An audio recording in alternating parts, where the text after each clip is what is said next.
Hey, Dad, tell us your name. My name is Everette Hill, And when were you born? What's your birth date? June 18th, What year? What year were you born? 15. 2015? Or 19. No, okay. All right. And you worked at the Mather mine, right? And lived in Mather for almost 30 years, right? Yeah. Okay. Now, you were born in 1915. When did you start working at the Mather mine? The summer of 33. 1933? Okay. And was that the year you graduated from high school? Mm-hmm. And did you go to the work in the mine right out of high school? In the first summer, I worked in that summer part-time and just as a laborer. Okay. Now, what do you mean when you say a laborer? What did you do at the mine? Shovel. We cleaned up the stockpile. What was left of it. Okay.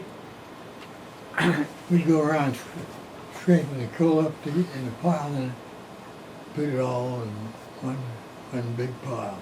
Okay.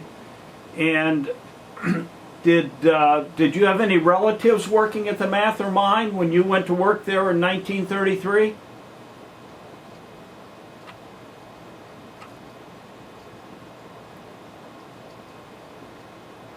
What about my grandfather Hill? Where did he work in 1933? Your dad?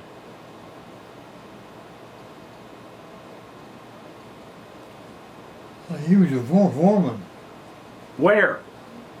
at the mine. At the Mather mine? Mm-hmm. Okay. And what did he do as a foreman there?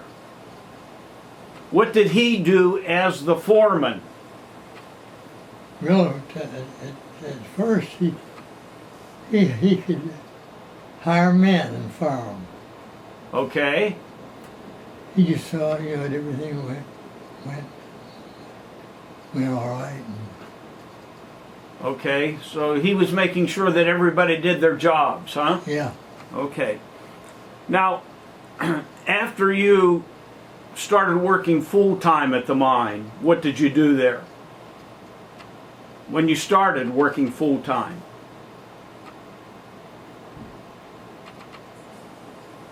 I think at first I worked on the picking table. What does that mean?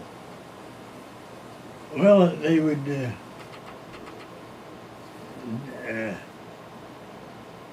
dump the car of coal.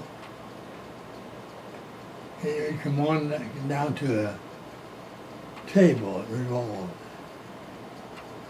The coal came down on a table? Yeah. Okay, was it on some kind of a conveyor belt? Or did Well, it just... it dumped right down on the table. Okay, and what did you do with it after it was dumped on the table? Well, it was about 3 or 4 guys in the middle.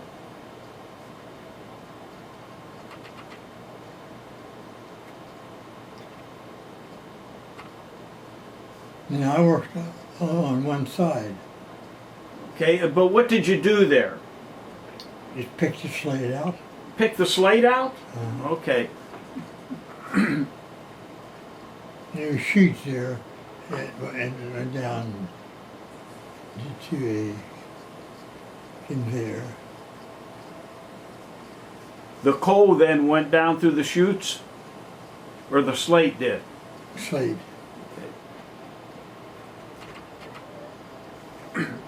Now, you eventually moved to Mather, right?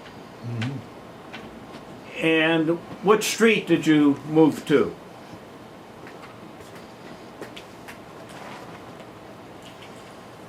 We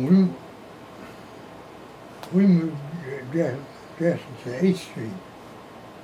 Okay. See, we went to housekeeping in Sistersville. Okay, so when you say we, you mean you and Mom? Yeah. Okay, when did you get married to Mom? When did you marry Mom? Do you remember what year it was?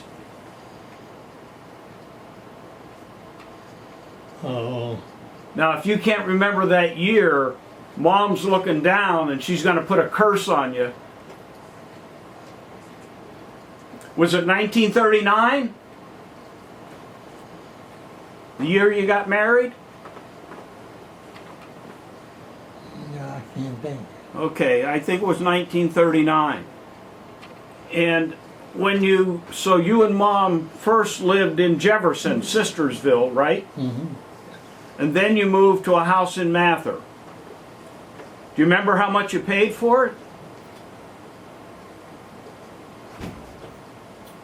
I think it was 15. 1,500, right? And who did you buy it from? Company. The coal company, right? They originally built and kept all those houses for the miners, right? Say what?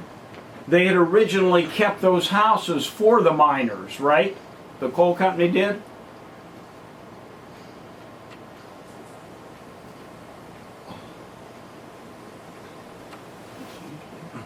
I don't. Well, in other words, that's where the miners lived in those houses, and they rented them from the coal company, right? And then they decided to sell them to some of the miners, right? Yeah. What do you remember about the company store, Dad? Tell us about the company store and how that worked.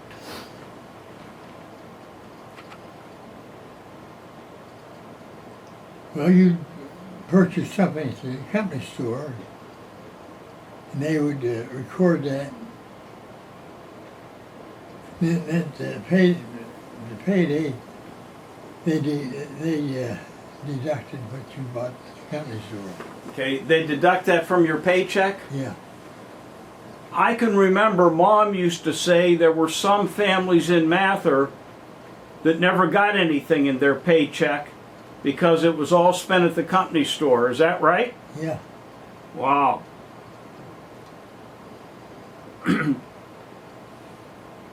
But did you trade much at the company store? Yeah, what? Did you trade much at the company store? Did you buy things there very much? Not very much. Were the prices there pretty high? I'd say higher than other stores. So the company was making money off the miners when they sold the coal, and then they'd also make money off of them when they bought things at the company store. Is that right? Yeah. What else do you remember about that was right there around the company store in Mather? What other businesses were there? The company had a drugstore there, a movie theater.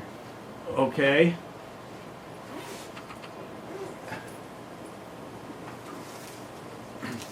Do you remember what they called the furniture room at the company store? Yeah. That was in a separate building, wasn't it? Yeah. And what was the gathering place there in Mather? The what? The gathering place for... Liars in. And a lot of lies were told there, right? Yeah. Hey, Dad, we lived right there on 8th Street, right overlooking the mine, and the slate dump was there, right? Mm-hmm. Tell us about the slate dump. How did it get to be so huge, and why did it smoke all the time? Tell me how that all happened. Well, of course, most of the refuse come from the picking table, and then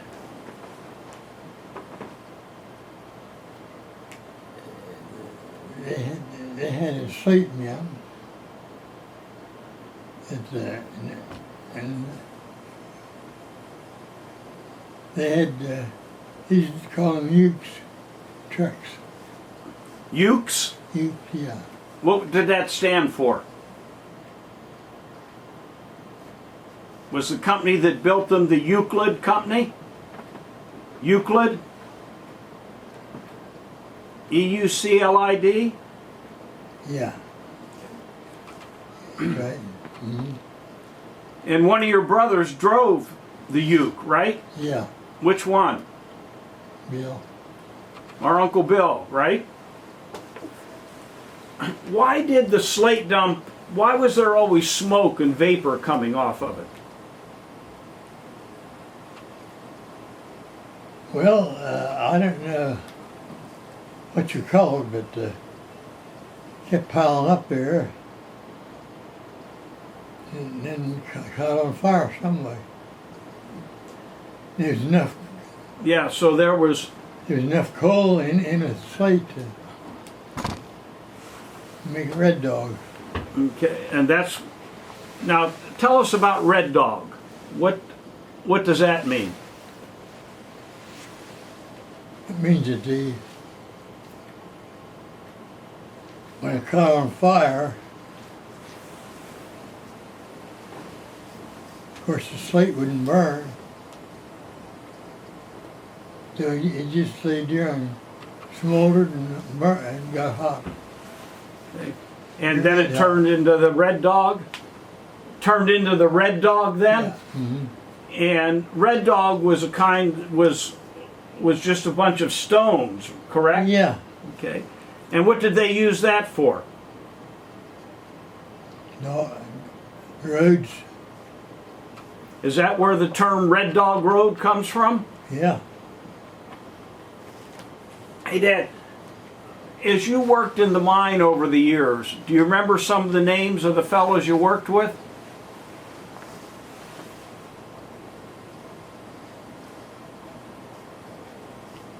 I remember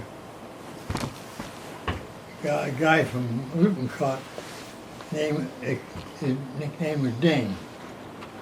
Ding Crane. Dean Crane? Uh-huh. Okay. And what about Johnny Hannigan? Do you remember him? Mm-hmm. Did you work in the mine? Did you work with Johnny down at the cleaning plant? Yeah. Anybody else you remember?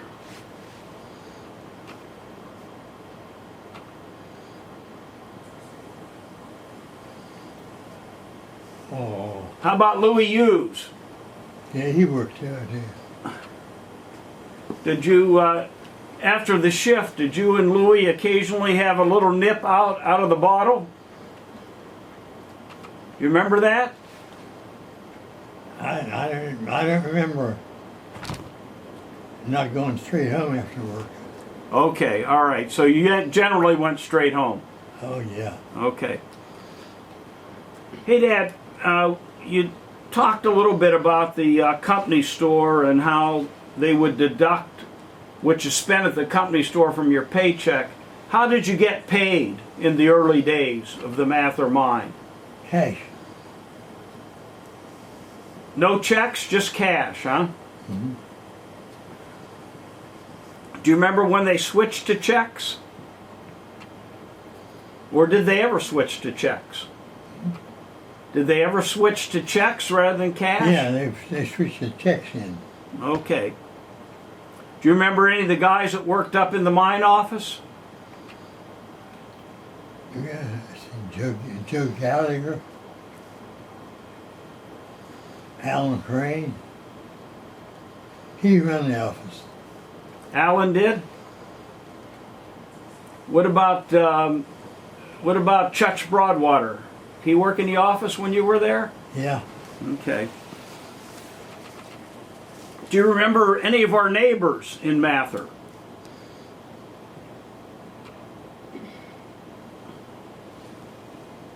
Yeah, I remember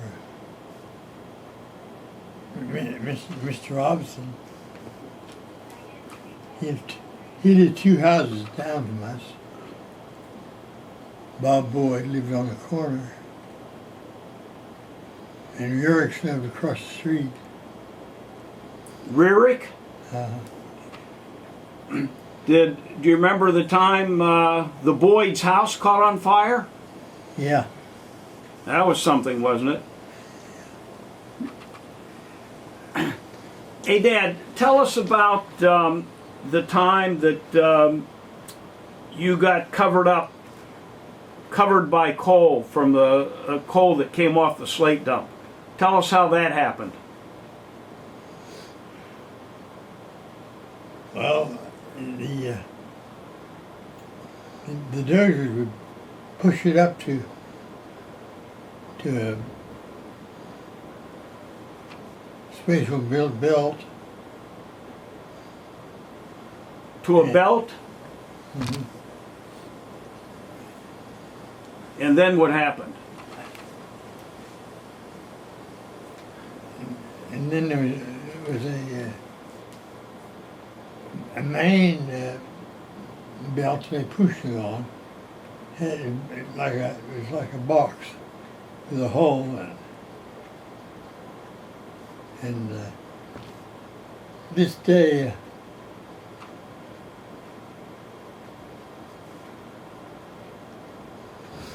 I was a foreman at that time, and the hole got worn a little bigger, and it was coal was dropping off of it. In case someone cleaned coal all the time. So I decided to fix that. I got a board about 2 inches wide, and I got down in the hole, which was empty at the time. And Dutch Kramer was running one of the tractors. I said, Dutch, I stopped him. I said, I'm going down in there and shook that hole off a little bit. Yeah, he said, okay. Yeah, I got down He said okay? Yeah. Okay. Then what? So I got down in there and had a hammer in one hand and the board in the other, and some nails. And I heard him coming up with a blade of coal, you know. And I thought to myself, I told him to stop. He didn't stop. And I raised up enough to hit my head and shoulders. I got it covered up out here. So you were in that hole and you were completely covered right up almost to your neck. Yeah. Wow. How'd you get out? Well, it was a good break. Tom Fatkin was cleaning up around the belt, the one that they dumped it in. And I could holler enough that he heard me. Wow. And he ran up there and stopped Dutch. If he'd have got another one in there, I'd really give her up. You'd have been a goner, huh? Could have been, yeah. Wow. Now, did some of the miners live right there at the mine? Hmm? Some of the miners in bunkhouses? Yeah. Were those bunkhouses, were people still living there when you started in 1933? I didn't think he was.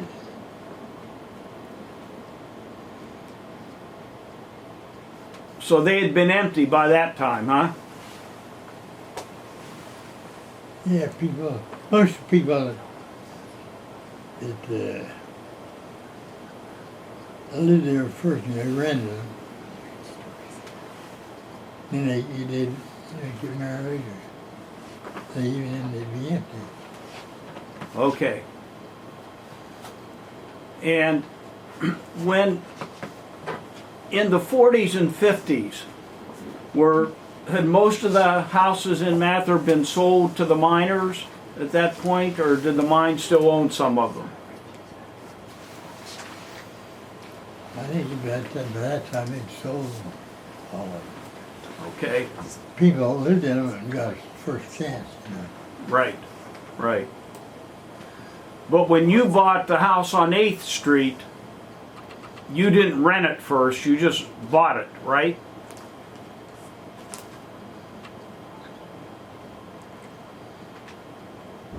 I think so. Do you remember, was there one night when you and Uncle Paul were working up in the tipple and there was a fire? Do you remember that? Tell me about that.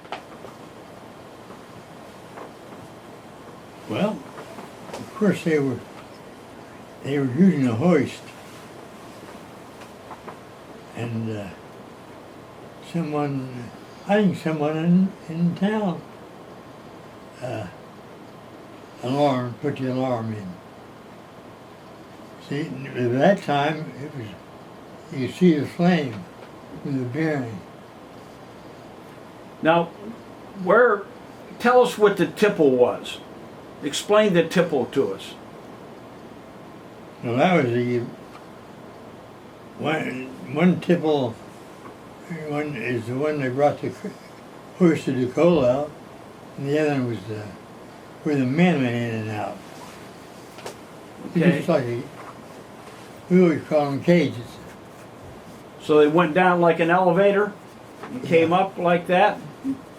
Okay, now which one of them was the fire in when you and Uncle Paul were down there? The one that brought the coal out. The one that brought the coal out? Yeah. How did the fire start? Do you remember? As I remember, one of the bearings run out of oil. I think they had a little oil bath running. For some reason or other, the greaser didn't grease it or something. The greaser being another miner, right, who worked there and that was his job to grease those bearings? Oh yeah. Okay. And somebody forgot to do that, right? Is that what you're saying? Yeah. And because there wasn't an oil bath or grease there, it created a lot of heat, Yeah. and that's how the fire started. Yeah.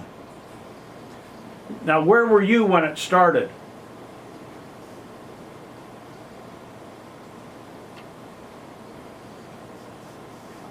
I was.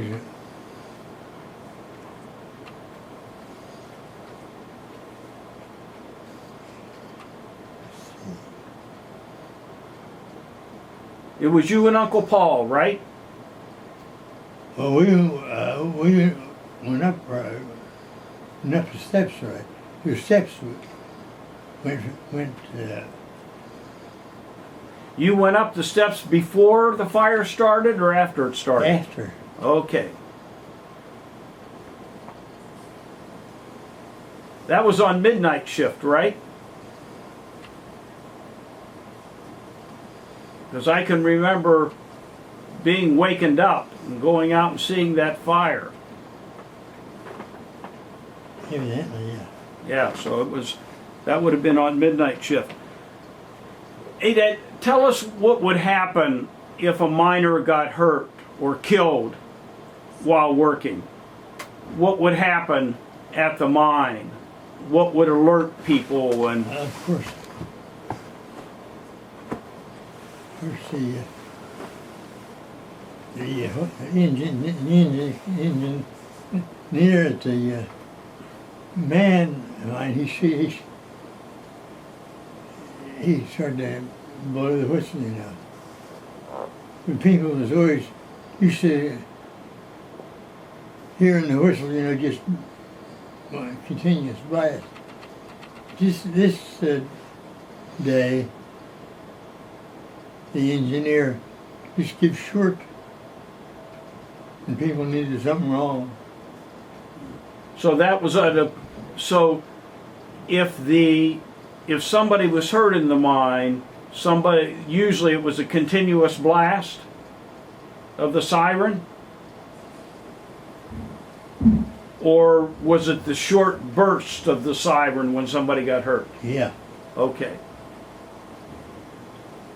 All right, now are you talking about a particular mine accident where you were saying the short blasts were going out?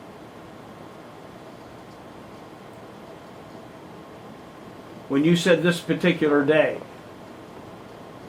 Yeah. People knew something wrong. Okay. Was that when there was are you talking about now the fire in the tipple, or are you talking about another one? When Or are you talking about the big huge explosion when all the men were killed? In 27. well, if it was an accident, Pardon? if there was any kind of an accident, Any kind of an accident, I see. yeah, that whistle would toot, toot, toot, toot. Okay. And people would know that that's when somebody got hurt or killed, right? Yeah. Do you remember particularly any of your friends who were injured or killed in the mine after you started working there?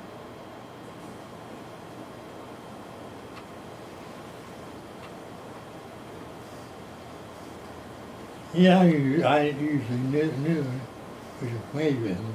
So whoever it was, huh? Yeah. Okay. Do you remember when Johnny Murphy got hurt badly in the mine? Yeah. Yeah, that was a bad one. Because I know he was a close friend of our family, so that was a tough one. Well, we don't have too much time left here. Just kind of tell us about what you remember most about working at the Mather mine.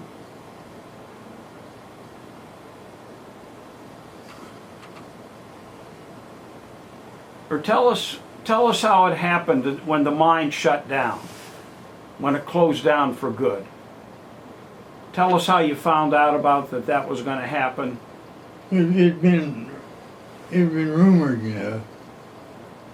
Rumored that the mines were going to shut down. Nobody thought it ever would. But it did. 19